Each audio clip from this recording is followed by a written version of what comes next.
Hello kids, this is Darth Devil Daddy taking a look at Dreadnought.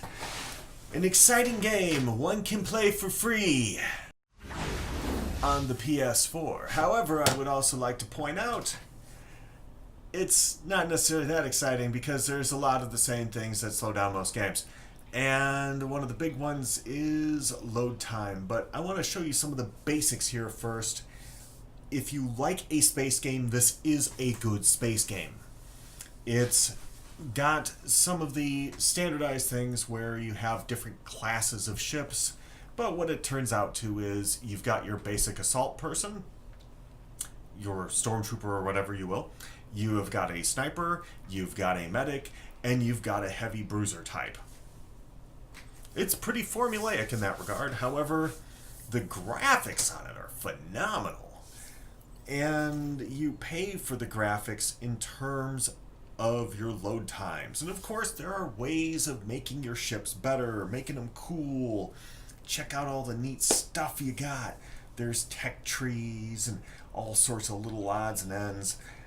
However, again, it comes with the fantastic load time between matches. I mean, we're talking, you're lucky to get in line after a minute, and then from there you might wait another 2 to 3 minutes pretty readily, at least in my experience with the game.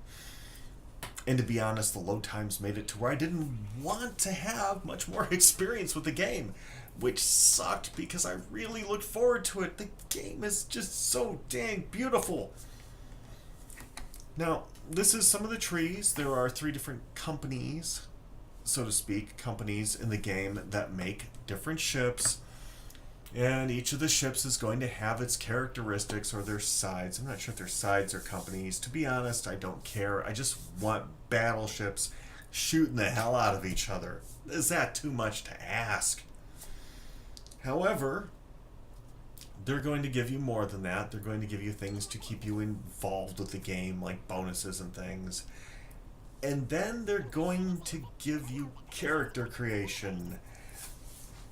Most of the characters do not vary dramatically.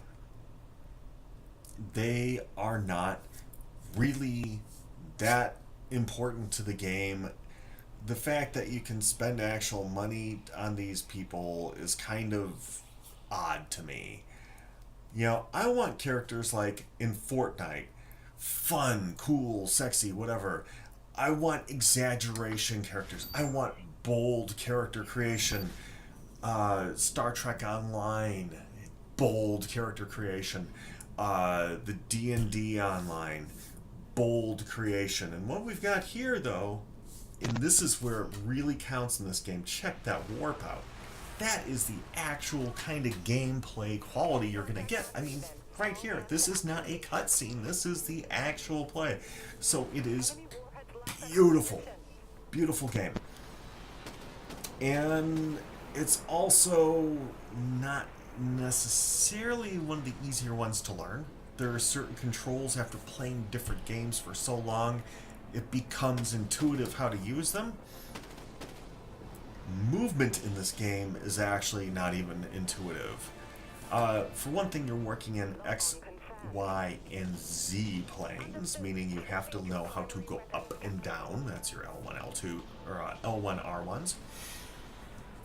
And you go forward and backwards, and that's a ship control. And if you notice, my ship kind of dog trails or fishtails along here, and it's some of them fishtail worse than others. There are certain controls that I forgot how to use when I was creating the documentary, and that shows you something about how hard it is to learn, that relay out what kind of engine options you have. But if you notice, it's still pretty fun, even when you don't know what you're doing that well. Here come my missiles. Eat it up, kid. Eat it up. Yeah. That's what you get for playing where I'm at, buddy boy. Yeah. And here we go along a little further. This is... God, I think it's actually the same ship. It feels like this a different ship. Yeah, it is the same ship, because I forgot to mention I had to cut out large chunks of travel in the video, because if you do not know how to make your ship advance through the game quicker using the power exchange out to your engine, it is pretty darn pokey.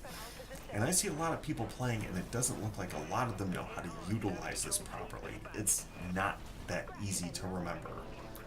Love that. The kill and the die at the same time.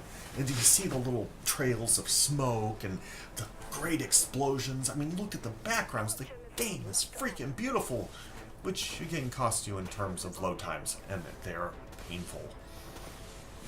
But here we go. There is the reticule moving in. Get a little kill assist action in there. Do I go forward? No, because over here there's someone who wants to kick my butt. And it's the little guy, it's the healer. Meaning he's kind of a combination between what would normally be a scout class and a healer, or a medic. Meaning he's fragile, he's fast, and he's very annoying to use. By the way, you actually get to use a fleet of ships in the battle. I've never been knocked out completely, so I don't know what happens if all 4 get destroyed, or whether you can use, say, Dreadnought. But, so it goes. Now, each of the ships does come with its own kind of little... At least each of the ship types. I've never actually picked up a second level of ship, though I really probably should have. Each of the ship types comes with its own special ability, and to be honest, this Dreadnought ability is almost overpowered. It's so awesome, but a couple of them have abilities like that. And they have secondary weapons and things too. I mean, it's just... God, if it weren't for the load times, man, I'd be on this stuff. So there go my missiles, and I think about it, and I go, you know what? I've got to try it. I always go back to Defender when I think about jumping through the wormhole and hyperspacing it, because I used to get my butt kicked horribly in Defender, but I'm going to hyperspace anyway. And here we go. Into the wormhole. No idea where I'm at, but I pull it out anyway. Yeah, I'm going to pound on that guy, and guess what? You find out. Someone else knows how to use their shields where I don't. So I'm going to beat up the little guy. Yeah, because he's going to try and defend that there. There's countermeasures for these rockets, by the way. I mean, they really put a lot of great work into this game. Heck, I even got to use a personal bumpers for SHAREfactory for it. I mean, they really want this game to succeed, so I think they're going to do great things with it. I am going to check back on it later. For now, I honestly say give it a try if you like space battle games. If you don't, this is probably not the place to begin trying them. I hope this has been helpful. This has been Darth Devil Daddy. Again, like, share, and subscribe. And as always, goats out!